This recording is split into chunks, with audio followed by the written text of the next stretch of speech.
as election coordinator is Douglas Alexander, who's in Cardiff, and the man they need to woo, David Laws of the Liberal Democrats. Ken Clarke, can we look at this story on the front page of the Telegraph? It seems to me a lot of stuff and nonsense. Well, I've only been picking it up from the strapline a minute ago, so I'll read the Telegraph and hear what Nick Clegg says. I don't particularly want to go in there. No, I don't know anything about it. But there's no suggestion, as far as you understand it, on whatever briefing you've received, that he's done anything wrong? Not as far as I'm aware. I mean, it's just burst on me as I'm sitting in the studio waiting for this programme. Right. Let's look at the question of these debates now. Do you accept that your leader made a mistake in agreeing to them with having Nick Clegg in them? No, I don't. I actually think the debates are an improvement on our electoral system. They're here to stay. I didn't see it. I was on the train between Scotland and Yorkshire when it was on, and I heard Newsnight afterwards. That was and I watched a lady telling me all about their hand gestures. Yes. Yeah, well, no, I was a lady about their hand gestures. With great respect, it had all the cliches of American commentary on a debate. I'm told the debate was pretty solid. It was quite serious, and I think I think the public are entitled to see all three. All right. And I think David was very right to take it on, because in my opinion, he's got the most solid opinions. All right, well, we'll come forward. to why he didn't seem to cut through in a moment or two. Douglas Alexander, do you think it was a mistake to let Nick Clegg have parity with the two big party leaders? No, I don't think so. Perhaps, as was said in the debates last week, I agree with Ken that this has actually energised the political process. And frankly, this election is now wide open. The polls are bouncing around. We want to do better, and we plan to do better in terms of winning support from people across the country. But I think it's a good thing that after the initial focus on style and technique, we've got the opportunity tomorrow night to focus on policy and some really big questions. And David Laws, as far as you're concerned, of course, there's only one way you can go now, isn't there?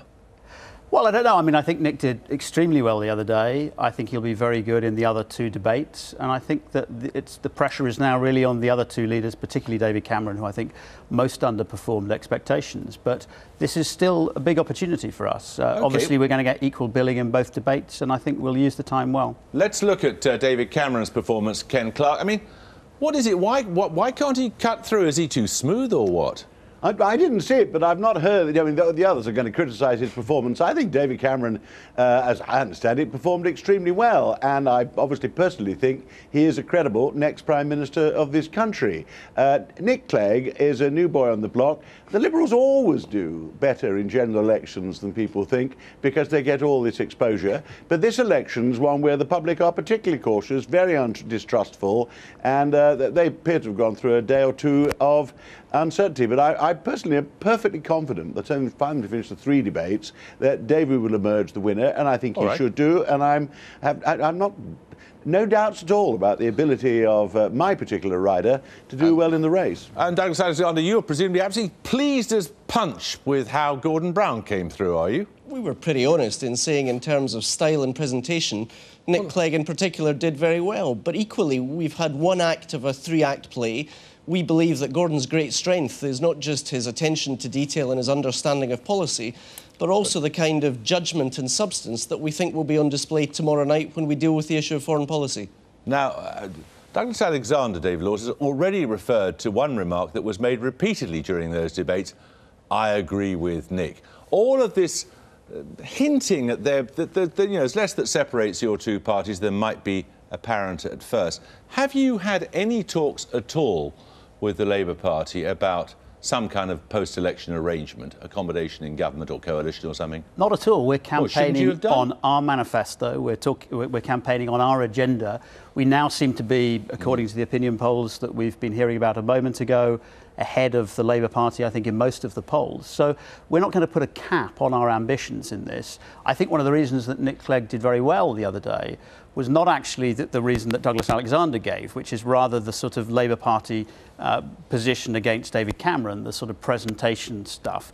It was actually on the substance that Nick Clegg did very well. It was on the substance of how we should reform our politics. It was on the substance of how we should tackle the deficit. And actually, Ken didn't hear the debate. He said the other day, if he'd heard David Cameron on the deficit and on how flimsy and flaky he was about dealing with the deficit, he might have recognised why many viewers thought that David Cameron did so poorly. Let me ask you, Douglas Alexander, have you had any conversations with the Liberal Democrats about any arrangement after the election? No, none whatsoever. I think the kind of claim that's now being made by the Conservatives Party speaks to a desperation that they feel. I think there's a sense that David Cameron was found out in last week's debate. People are taking a long, hard look at all of the parties, including the Labour Party. But actually, I think the sense of inevitability that David Cameron had before the debate has completely been collapsed by his performance. And in that sense, that's why this election is so wide open and there are so many people still to make up their minds. Ken Clarke, something has clearly gone very wrong with the Conservative game plan so far, hasn't it? I don't think so. I personally think we're going to win. I've been out campaigning quite a lot, and I'm used to the ups and downs of opinion polls. I mean, this is a serious election about the deficit. I was asked today, I did a press conference today about unemployment and the jobs tax, and I was asked a question about a hung parliament. And I said what I've said all the way through this campaign.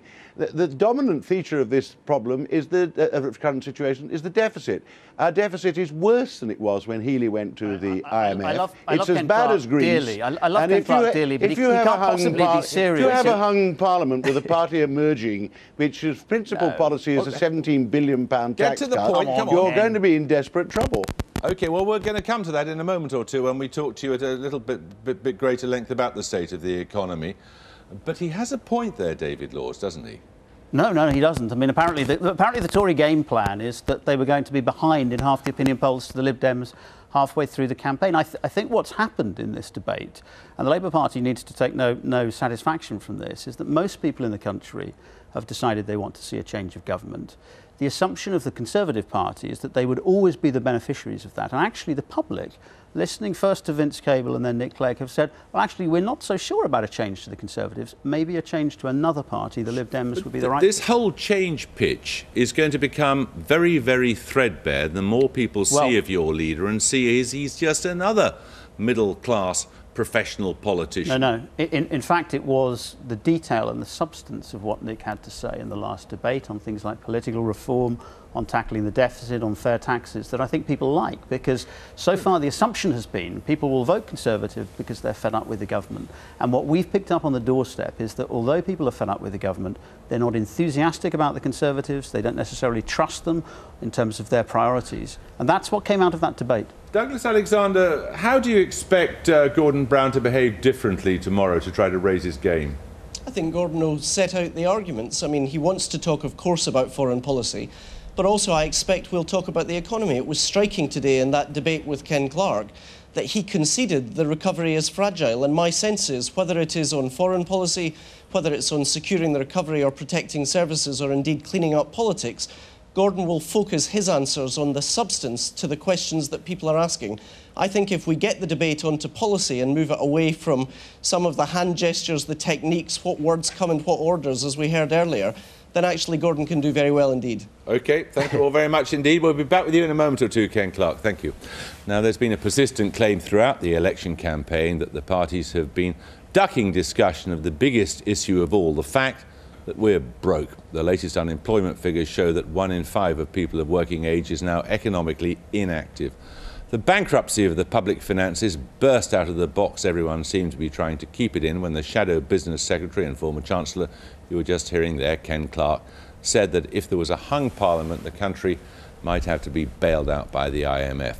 Paul Mason has been trying to find out why the apparent beginnings of recovery don't seem to be generating more jobs. Welcome to the world of 2-micron tolerances. This machine uses light to measure every part produced, and every worker in the place can use it. 2 parts. This factory in Redditch is